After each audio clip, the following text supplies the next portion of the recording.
கிறிஸ்தவ உலகத்திலும் ஒரே இடத்துல அநேக அதிகாரங்கள் வந்து குவிஞ்சிருச்சு. நான் சொல்லப்பட்ட ஒவ்வொரு கருத்துக்களையும் பார்த்தீங்கன்னா, சபைகள் மூடப்படுறது, ஊழியர்கள் இல்லாத சபைகள், ஊழியர்கள் இழந்து போகிறது, ஊழியர்கள் வேலைக்கு போகிறது, ஆத்துமாக்கள் இல்லாத சபைகள், காலியான சபைகள். இதுக்கு எல்லாத்துக்கும் காரணம் என்ன தெரியுமா?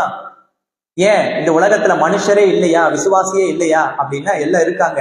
ஆனா எல்லாரும் என்ன தெரியுமா செய்யறாங்க? ஒரு இடத்திற்கு போய் நின்று கொண்டிருக்கிறார்கள். இதுதான் ரகசியம். ஒரே இடத்துல போய் நின்று கொண்டிருக்காங்க, ஒரே இடத்துல போய் குவிறாங்க, ஒரே இடத்துல போய் தேவனை தேடணும் என்று நினைக்கிறாங்க. கிறிஸ்து இயேசுவே ஒரு மாதிரியை நமக்கு காட்டி கொடுத்து போயிருக்கும் பொழுது, நாம் இந்த கிறிஸ்துவ உலகத்திலே, தமிழ்நாட்டிலே ஏதோ ஒரு சூழ்நிலையிலே தவறை இணைத்துக் கொண்டிருக்கிறோமா என்பதை அன்பு சகோதர சகோதரிகள், ஊழியர்கள் கொஞ்சம் சிந்தித்து பார்க்கணும்.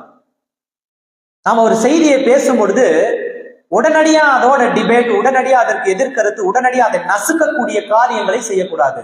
அதை கொஞ்சம் சிந்திச்சு பார்க்கணும். சிந்திச்சு பார்த்து அந்த சிந்தனையின் ஆழத்திற்குள்ள எத்தனை சபைகள் மூடப்பட்டு இருக்கிற காரணங்களை தெரிந்து கொள்ள முடியும், எத்தனை ஊழியர்கள் நிர்மூலமாக்கப்பட்டு இருக்கிறார்கள் என்பதை நாம் அறிந்து கொள்ள முடியும். எல்லாரையும் தவறான ஊழியர்கள் என்று சொல்லக்கூடாது, எல்லாரும் தவறான ஊழியர்கள் என்று முத்திரை குத்தக்கூடாது.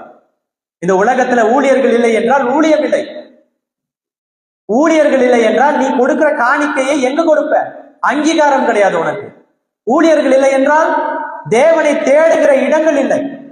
அப்ப எல்லாரையும் நாம ஊழியர்களை குற்றப்படுத்தி அவர்களை ரொம்ப நசுக்க, அவர்களை நலிவடைய செய்யக்கூடாது. இப்ப மன சோர்வுல இருக்காங்க ஊழியக்காரங்க.